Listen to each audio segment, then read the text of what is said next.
বোরহান উদ্দিনে ভিক্ষুককে পিটিয়ে জখম, হামলাকারী যুবক আটক। সর্বমহলে প্রশংসা পুলিশ।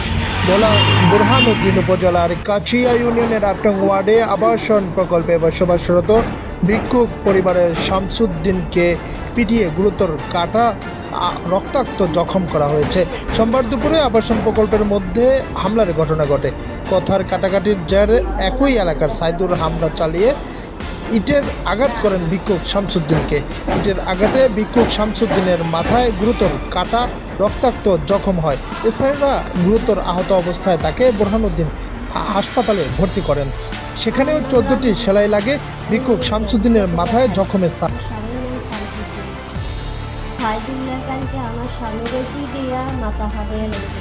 পরে আমি থানায় পুলিশে জানানোর পরে পুলিশে আমার মামলা করছে। তখন এক পিও নেব। আমি সবসময় পুলিশের দোয়া করি। বাংলাদেশে আমরা থানায় এমন পুলিশে খাই। আজ তেনে কোনো ডরাই নেই। গরমের দিকে থানা পুলিশ আছে আমাকে গড়ি ফেলবে।